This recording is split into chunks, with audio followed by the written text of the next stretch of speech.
Paalala po lamang, ang impormasyong aming ibabahagi ay para sa layuning pang-impormasyon lamang at hindi opisyal na payo ukol sa tulong at regulasyon na kung saan mang seksyon ng gobyerno, Pilipinas man o Japan. Dalawang pangunahing uri ng Nenkin sa Japan. Sa Japan, may dalawang pangunahing uri ng pensyon o Nenkin na karaniwang natatanggap mula edad 65 pataas. Basic Pension Kokumin Nenkin, Employees Pension Kosei Nenkin. Maaaring isa lang o pareho ang matatanggap. Depende sa inyong record ng hulog, trabaho, sahod, at panahon ng pagiging miyembro sa pension system. Number 1, Basic Pension or Kokumin Nenkin. Ito ang pangunahing pensyon ng Japan para sa mga naka-enroll sa National Pension System, gaya ng self-employed o may sariling negosyo, mga part-time worker na hindi sakop ng Shakai Hoken, estudyante, mga dependent spouse na kabilang sa Category 3 insured person, mga taong nagbayad ng sariling Kokumin Nenkin, karaniwan, maaaring magsimulang tumanggap ng basic pension sa edad na 65. Kung mayroon kang hindi bababa sa 10 taon ng qualifying coverage o mga panahong kinikilala sa pension system. Ang halaga ng matatanggap ay pangunahing nakabatay sa bilang ng buwan o taon na ikaw ay naghulog o may kinikilalang pension coverage. Mas maraming kumpletong hulog, mas mataas ang magiging basic pension. Ang hindi nabayarang hulog, exemption, o partial payment ay maaaring magpababa ng matatanggap. Ang panahon bilang Category 3 dependent spouse ay maaaring mabilang kahit hindi ikaw mismo ang naghuhulog. Kapag nag-claim bago mag-65, permanenteng mababawasan ang buwanang pensyon. Kapag ipinagpaliban ang pag-claim pagkatapos ng edad na 65, permanenteng tataas ang buwanang pensyon. Kailan mag-claim epekto sa buwanang pensyon? Bago mag-65, permanenteng mas mababa. Edad 65, karaniwang halaga. Pagkatapos ng edad 65, permanenteng mas mataas. Ipapaliban hanggang edad 75. Maaaring mas mataas ng malaki.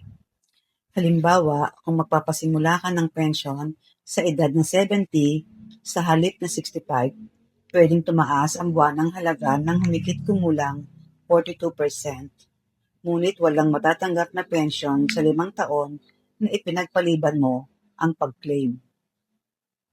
Number 2, Employees Pension, Kosei Nenkin.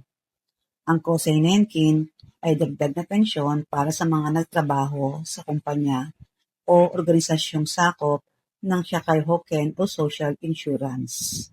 Karaniwan, ito ay natatanggap bukod pa sa basic pension. Ang halaga ng Kosei Nenkin ay nakadepende sa sahod habang naka-enroll sa Shakai Hoken, bilang ng taon at buwan na naghulog sa employees pension, mga bonus na sakop ng pension contribution, mga panuntunang umiiral noong panahon ng inyong trabaho, patuloy na pagtatrabaho pagkatapos ng edad na 65, work at contribution history, karaniwang matatanggap. Nagbayad lamang ng Kokumin Nenkin basic pension lamang. Matagal na nagtrabaho na sakop ng Shakai Hoken, basic pension plus Kosei Nenkin. May halong Kokumin Nenkin at Shakai Hoken record, depende sa kabuuang record ng hulog. Bakit maaaring tumaas ang Nenkin? Maaaring tumaas ang pensyon sa mga sumusunod na paraan. Ipinagpaliban ang pag-claim matapos ang edad 65. Permanenteng tumataas ang buwanang pensyon. Nagpatuloy sa pagtatrabaho na may Kosei Nenkin coverage. Ang karagdagang panahon ng paghuhulog ay maaaring magdagdag sa employees pension. Naaayos ang kulang o maling contribution record. Kung may dating hindi na credit na hulog na naitama, maaaring tumaas ang pensyon. Taunang adjustment ng pensyon. Ina-adjust ang pension amount batay sa wages, presyo ng bilihin, at mga panuntunan ng gobyerno. May karagdagang allowance para sa asawa o anak. Sa ilang sitwasyon, ang tumatanggap ng POSEI-Nenkin ay maaaring may dagdag na halaga para sa dependent spouse o eligible na anak. Bakit naman maaaring bumaba ang Nenkin? Maaaring bumaba ang Nenkin matatanggap o mas mababa kaysa sa inaasahan dahil sa mga sumusunod.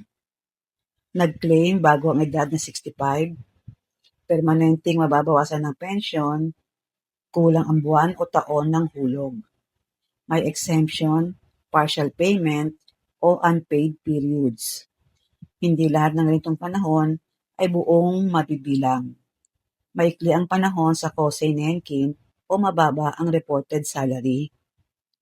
Patuloy na nagtatrabaho pagkatapos ng 65 na may mataas na income. Maaaring pansamantalang mabawasan o masuspindi ang bahagi ng POSEI-Nenkin sa ilalim ng Saishoku-Rorei-Nenkin Rules. May mga ibinabawas mula sa gross pension, gross amount at aktual na natatanggap. Ang nakasulat sa pension notice ay kadalasang gross amount o halaga bago ang mga bawas.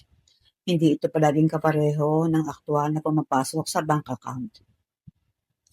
Maaaring may bawas para sa residence tax o Jumency, income tax o naaangkop, National Health Insurance o late-stage elderly health insurance, long-term care insurance o Kaigo Hoken, lalo na pagkatapos ng edad na 65. Kaya posible na mukhang mataas ang pension sa papel, ngunit mas mababa ang aktual na matatanggap dahil sa mga tax at insurance deduction. Simpleng halimbawa, sitwasyon at posibleng resulta. Kumpletong hulog sa Kokumi Nenkin, ngunit walang Kosei Nenkin, basic pension lamang. Matagal na nagtrabaho sa kumpanya na may Shakai Hoken, basic pension plus Kosei Nenkin. Nag-claim sa edad na 60, mas mababa, habang buhay. Nag-claim sa edad na 65, karaniwang halaga. Nag-claim sa edad na 70, mas mataas bawat buwan habang buhay. Nagtrabaho pagkatapos ng 65 na mataas ang income, maaaring pansamantalang mabawasan ang bahagi ng Kosei Nenkin. Sa madaling salita, ang dalawang pangunahing pensyon ay Kokumi Nenkin o basic pension at Kosei Nenkin o employee's pension. Mas tumataas ang natatanggap kung mas mahaba ang record ng hulog. Mas mataas ang insured salary at kung ipagpapaliban ang pag-claim pagkatapos ng 65. Maaari naman itong bumaba kapag maagang nag-claim. Kulang ang hulog, may unpaid periods, may work income suspension, o may bawas para sa tax at insurance.